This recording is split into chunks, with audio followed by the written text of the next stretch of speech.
3 clés pour adapter ton alimentation au syndrome des ovaires polykystiques. C'est ce qu'on va voir tout de suite dans cette vidéo.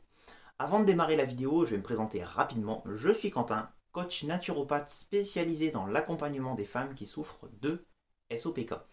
Clé numéro 1. Favorise les bonnes graisses de cuisson et évite les mauvaises. Les mauvaises graisses de cuisson, ça va être typiquement l'huile de tournesol et l'huile d'arachide. Ces deux huiles sont très riches en oméga 6. Les oméga 6 sont inflammatoires et l'inflammation, c'est absolument pas quelque chose que tu veux favoriser dans ton corps. Tu as suffisamment à gérer avec tous les symptômes, avec toutes les complications que le SOPK peut engendrer. Donc si tu peux éviter d'avoir de l'inflammation en plus, ce serait une bonne chose. Donc quelles sont les bonnes graisses de cuisson? Tu vas retrouver par exemple l'huile de coco ou la graisse de canard. Une astuce toute simple pour savoir si une graisse est bonne pour la cuisson, si elle est stable à la cuisson, c'est une graisse qui est solide à température ambiante. Quand je dis température ambiante, c'est environ 15-20 degrés. Tu vas me dire, bah oui, l'huile de coco, à 25 degrés, elle commence à se liquéfier, donc c'est pas juste.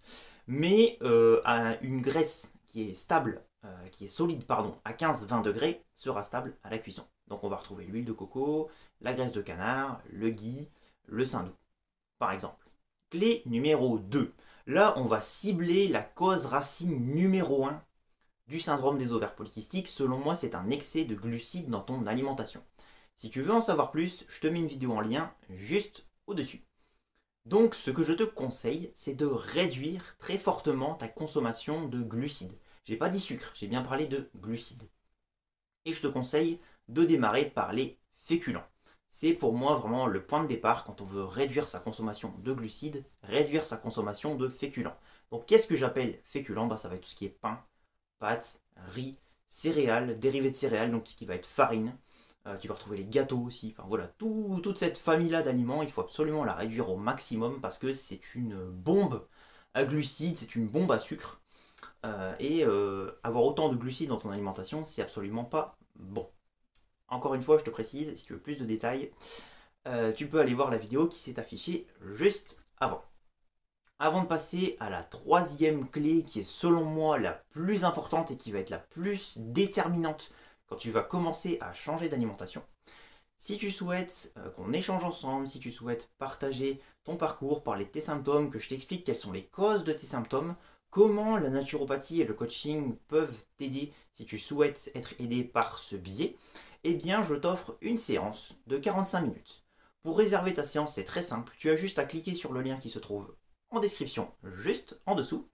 Tu vas arriver sur une plateforme, tu pourras prendre un rendez-vous à l'heure de ton choix et on se retrouvera à cette heure-là, soit en visio via l'application Zoom ou alors par téléphone. Maintenant que ça c'est dit, la clé numéro 3. La clé numéro 3, ça va être de consommer tous les jours suffisamment de protéines. Les protéines dans ton corps sont indispensables tous les jours. Tout ce qui fonctionne dans ton corps fait intervenir des protéines. Les protéines, c'est un petit peu comme les briques d'une maison.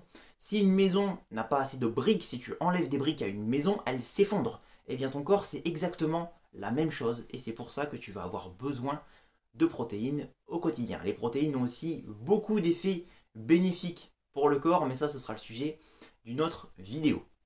Donc, qu'est-ce que j'appelle bonne protéine? Ça va être tout ce qui est viande, œufs, poisson. Tous les jours, il faut que tu arrives à consommer une bonne quantité de viande, œufs, poisson, de qualité bien sûr, pour amener à ton corps le stock de protéines dont il a besoin au quotidien. Et voilà, c'est tout pour les 3 clés. Donc, je résume. La clé numéro 1, utiliser des bonnes graisses de cuisson.